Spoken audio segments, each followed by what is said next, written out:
जहाँ लोगों के काम अलग, अलग लोगों की सोच, वही उनकी परेशानी बनते कुछ और लोग।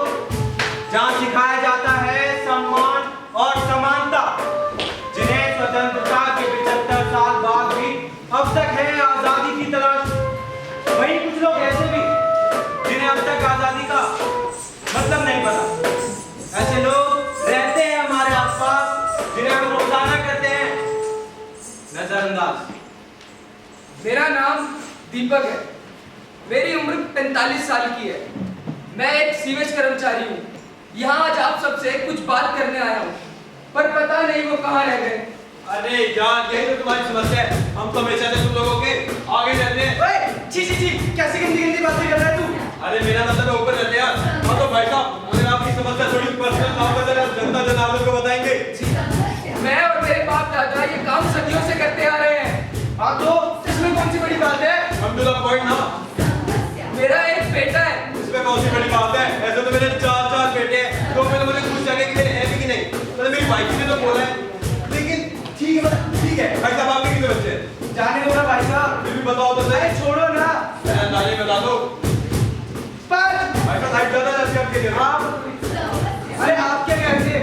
सुनिए तो, मेरा एक बेटा है जो डॉक्टर बनना चाहता है, पर मेरे साथ वाले मुझ पे ये जोर कसते हैं कि ये काम हमारे लिए नहीं है, इसमें बहुत पैसा जाएगा, और अगर डॉक्टर नहीं बना तो भाई साहब, आपकी ये समस्या भी ना मैं दूर कर देता हूँ। जो आपके दोस्त है वो रहते का इस समाज में, और समाज में टोटल लोग कितने हैं? 4, जिसमें से 2 तो आपके दोस्त हुए, तो बचे हुए 2 लोगों की भी बात मान लो ना। और वैसे भी यार, ये जो समाज में 4 लोग हैं, ये तेरे अपने लोग हैं, और तेरे अपने लोग तुझे गलत सलाह थोड़ी ना देंगे। क्या तो दिमाग लगा ले। और देख, अगर तुझे इतनी प्रॉब्लम है तो तू विधायक जी के पास क्यों नहीं रहा था? विधायक जी के पास ना। अरे विधायक जी कैसे हैं आप? विधायक जी, भाई साहब की समस्या है। मेरा एक बेटा है जो डॉक्टर बनना चाहता है, पर उसे पढ़ाने के लिए मेरे पास पैसे नहीं है। अगर आपसे थोड़ी मदद मिल जाती तो। मदद मिलेगी ना? मदद इधर आओ। ये देखो, इतनी सारी पॉलिसीज है यार, ऊपर से लेके नीचे तक सारी पॉलिसीज ही पॉलिसीज है, और सारी की सारी पॉलिसीज तुम जैसों के लिए। पढ़ो ना। अरे पढ़ो भाई। यार एक तो इन लोगों की समस्या ये है कि इन्हें पढ़ना नहीं आता। अरे कितनी सारी प्लान बहुत सारी पॉलिसीज हैं, आपको नहीं दिख रहा भाई साहब? चलो कोई बात नहीं, मैं बता देता हूँ। तो पॉलिसी नंबर 1, आप जैसे लोगों के लिए 40,000 रुपए का कैश असिस्टेंस। अच्छा, ये नेता जी मेरे दोबारा नहीं होते ना भाई, बहुत मुश्किल था। आपको नहीं दिख रहा? चलो कोई बात नहीं, क्या पता पॉलिसी नंबर 2 दिख जाए। तो पॉलिसी नंबर 2, आप लोगों के लिए 15 लाख का लोन ले लिया गवर्नमेंट। ये भी नहीं दिख रहा आपको? कोई बात नहीं, इसको भी जोड़ दो। तो आपके छोटे प्लान में बहुत सारे क्यूट गंदे बच्चों के लिए scholarship by the side of government.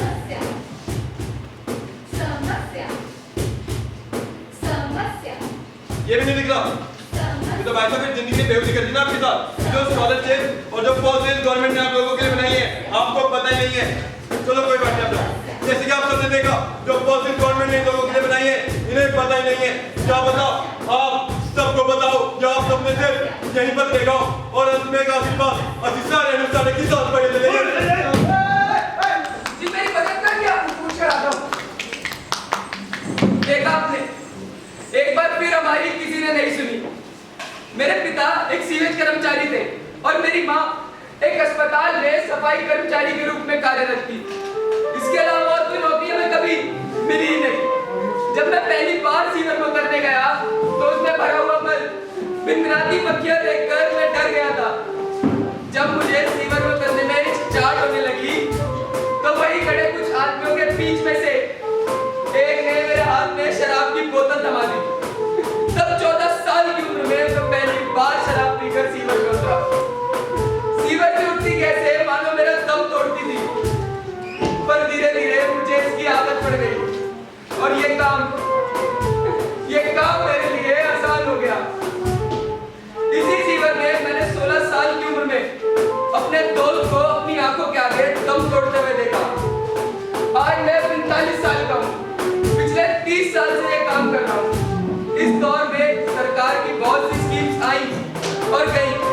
लेकिन इससे ना कभी हमारा फायदा हुआ था और ना ही हो रहा है। ये सब हमारे लिए कचरे के समान ही तो है।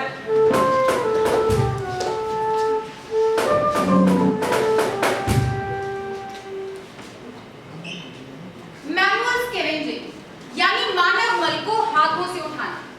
6 सितंबर 2013 को भारतीय संसद ने the prohibition of employment as manual scavengers and the rehabilitation act को पास किया, जिसका उद्देश्य इस प्रथा को समाप्त करना था।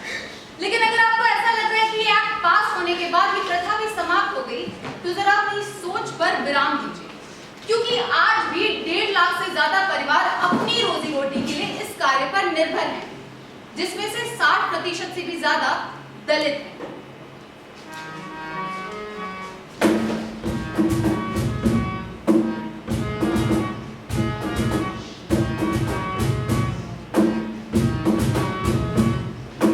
नमस्कार भाइयों बहनों, आज से 7 साल पहले हमारी सरकार एक योजना लाई थी, स्वच्छ भारत अभियान योजना, जिसके अंतर्गत देश के कोने कोने में शौचालय बनवाए गए।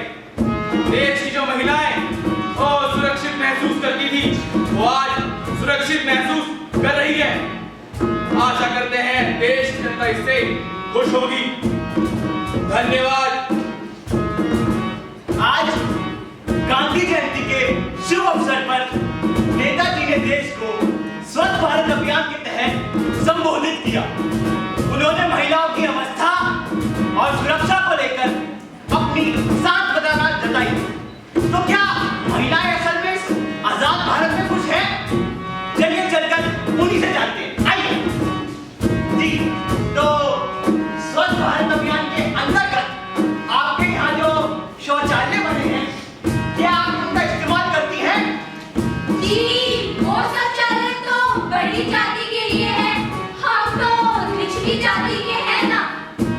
तो क्या आपको इस योजना का कोई लाभ नहीं मिला? हम जाते तो हैं उन शौचालयों में, पर शौच करने नहीं, शौच उठाने। तो आपको इस योजना से रोजगार तो मिला है ना, और इस काम की अच्छी खासी तनख्वाह भी मिलती होगी। हाँ, मिलती है ना तनख्वाह, बस नाम मात्र के लिए। जो औरतें दूसरों की तनख्वाह पैदा बढ़ाती है, तनख्वाह के बदले उनको घर का बचा कुचा खाना दिया जाता है। तो देखा आपने, ये थी हमारी सरकार की स्वच्छ भारत योजना, या कहें सवर्ण भारत योजना। तो बने रहिए हमारे चैनल के साथ। धन्यवाद। चलते हैं। जब भी हम मैनुअल स्कैवेंजिंग जैसे कामों के बारे में बात करते हैं, हमारे मन में एक तस्वीर बनती है।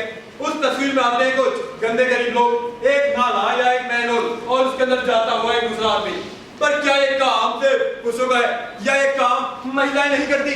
ऐसा कहना तो शायद गलत होगा ना, क्योंकि भारत जैसे देश में जहां आज भी 13 लाख से भी ज्यादा मैनुअल स्कैवेंजर्स हैं, और इन 13 लाख में से 90% से भी ज्यादा महिलाएं हैं।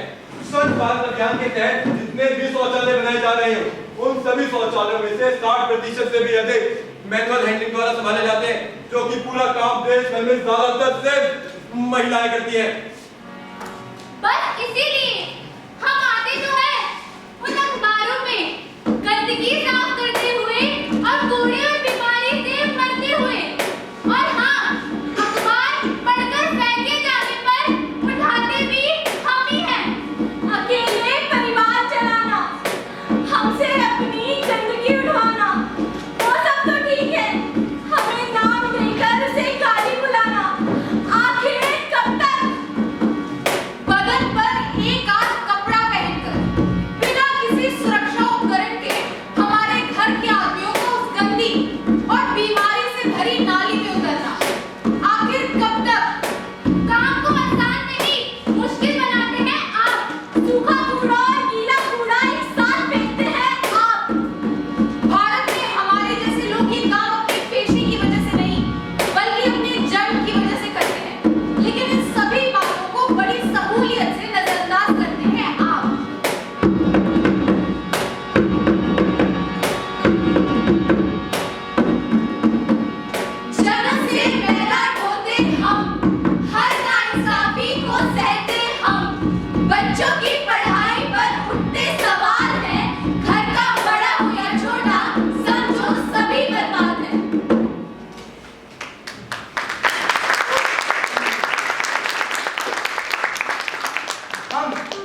फायदा उठाते हैं और इन्हें नीचे दबाते हैं। ये कहीं भी सभ्य स्थान पर नहीं पहुंच सकते। ये मैं नहीं कह रहा, ये कहना है मद्रास हाईकोर्ट का। इसका मतलब तो ये हुआ ना कि कानून तो इनके साथ है, पर मगर वो कौन है जो इन्हें सुलभ से सामाजिक सम्मान के बीच में आड़े आ रहा है? आप या आप, आज कल और शायद अभी भी कोई ना कोई हमारी फैलाई हुई गंदगी को अपने हाथों से साफ कर रहा होगा, मगर इससे हमें क्या फर्क पड़ता है?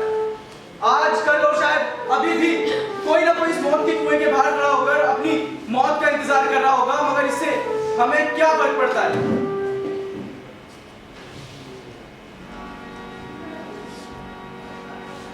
अरे बेटा, अब तू कहाँ जा रहा है? अरे माँ, वो आज ना बहुत दिनों बाद सीधे का काम आया है। पूरे 600 रुपए मिल रहे हैं, बस 1 घंटे का काम है। मैं और छोटू अभी आ जाएंगे। चल छोटू। ठीक है बेटा। सुन, हाँ माँ। जरा आते हुए मेरे लिए अस्थमा की दवाई लेते आना। ठीक है माँ, लेता आऊंगा।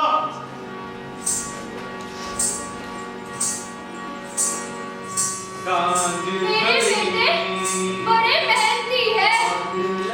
हाँ माना, काम उतना अच्छा नहीं है, लेकिन इसके अलावा हमारे पास और चारा भी क्या है?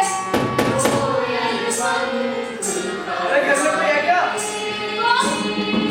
अरे अम्मा, तुम्हारे दोनों बेटों की लाशें मिली हैं उधर।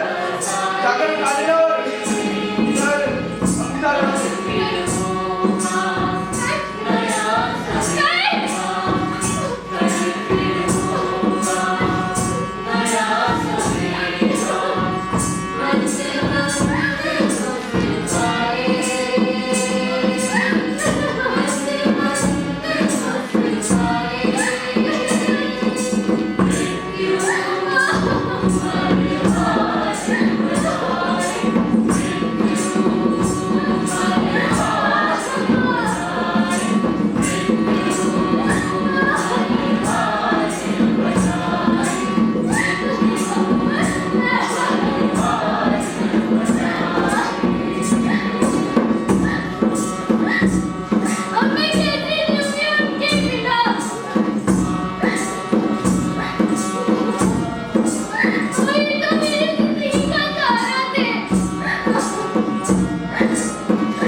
अंतरिक्ष में रिकॉर्ड बना रहे हैं और वहीं दूसरी ओर आज भी हमारे देश में हाथों से मैला उठाने की प्रथा के लिए कोई आवाज नहीं उठाता। Sorry to say, but on social media we talk about all kind of shit, but we never talk about people who actually clean our shit। और ये थी PGDAV शांति महाविद्यालय की नाट्य संस्था निपत्य की स्वलिखित एवं स्वनिर्देशित प्रस्तुति। धन्यवाद।